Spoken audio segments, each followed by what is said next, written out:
세상을 살아가다 보면 이유를 알 수 없는 고난들이 닥쳐올 때가 있습니다. 그 중에서도 오늘 시편 저자가 말하는 이유 없는 고난 중에서 사회를 대표하는 지도급 인사들에 의한 핍박과 어려움을 말하고 있습니다. 우리는 하나님 앞에서 정직함으로 살아가는 것처럼 믿는 자의 삶은 내가 서 있는 어느 곳에서나 정직함으로 나가는 모습을 가져야 합니다. 그것이 바로 믿음으로 사는 사람들의 모습입니다. 그러나 세상은 우리들의 정직함을 좋아하지 않는 경우들이 있습니다.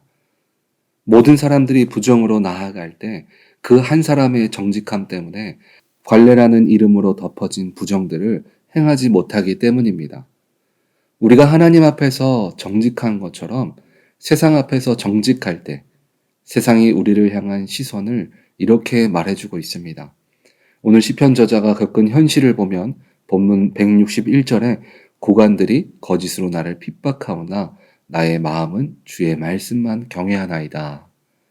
거짓된 모습으로 우리를 모함하고 세상 가운데 정직함으로 살아갈 수 없도록 만드는 것을 볼 수 있습니다.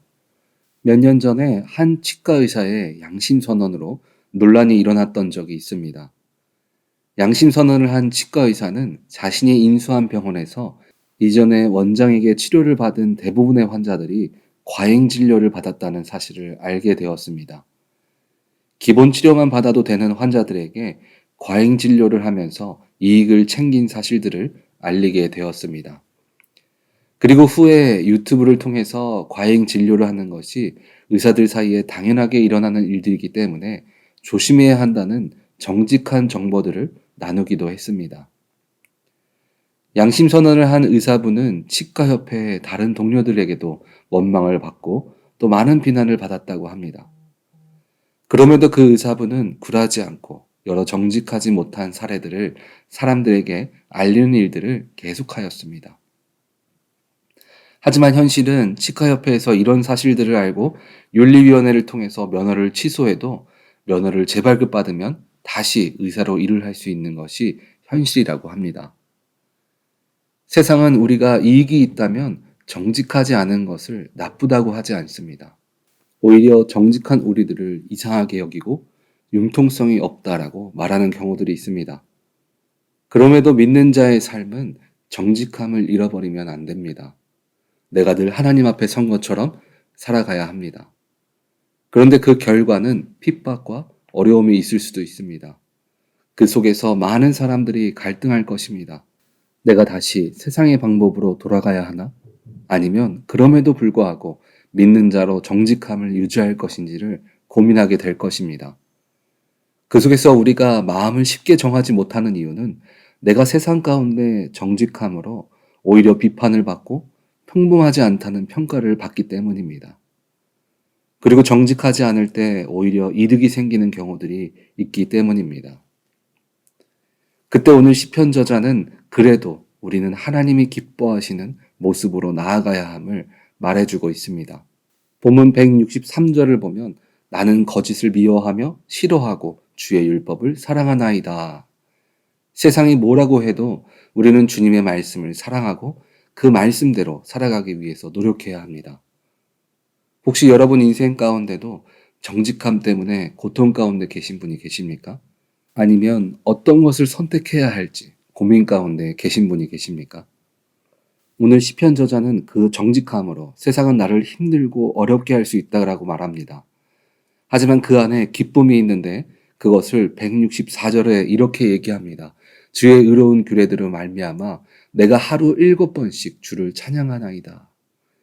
유대인들은 7번을 숫자적인 표현보다 상징적인 의미로 담겨져 있는 부분들이 많습니다.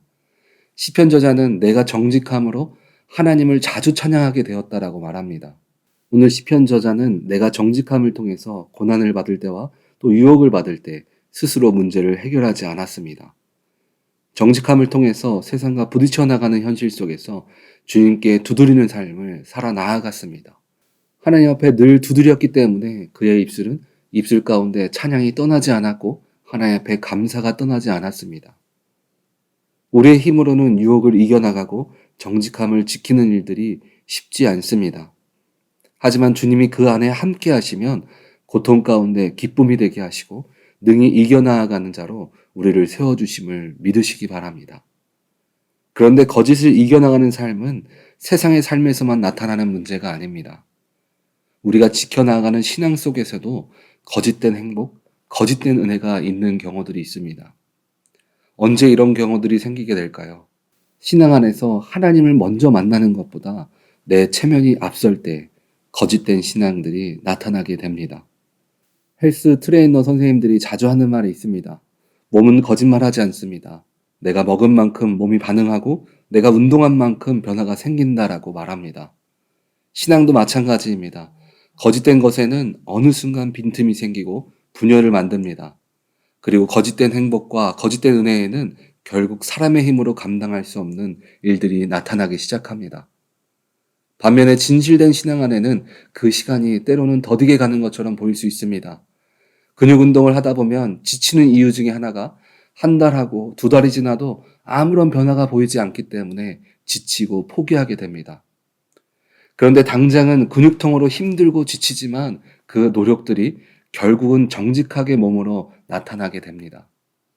그와 같이 우리가 정직함으로 나아가는 삶은 어렵고 고통스럽습니다. 그러나 하나님 앞에 늘 정직함으로 나아간다면 그 결과는 거짓이 이기는 것이 아니라 정직함이 바로 세워짐을 믿으시기 바랍니다. 우리의 가장 큰 고민은 내가 정직하다고 해서 누가 알아줘 라는 것입니다. 세상은 아무도 우리들의 그런 마음을 알지 못할 수 있습니다. 하지만 하나님은 우리의 정직함을 모두 알고 계십니다. 하나님은 우리의 정직함을 아시고 그런 고통당함도 모두 알고 계십니다. 그리고 나의 모든 것을 아시는 그 하나님은 우리를 세상의 불이익의 상태로 우리의 인생을 끝내지 않으십니다. 하나님은 믿음의 정직함 속에 있는 우리들에게 주님이 항상 우리 앞에 계심을 깨닫게 해주십니다. 그리고 하나님은 믿음의 정직함 속에 있는 우리들에게 돕는 자로 항상 함께 해주십니다. 하나님은 믿음의 정직함 속에 있는 우리들에게 거짓을 이기게 해주십니다. 우리 오렌지 하님께 성도님들은 늘 정직함으로 서 나갈 때 나를 인도하시며 도우시고 이기게 하시는 주님을 늘 경험하시기를 주님의 이름으로 축원드립니다. 아멘.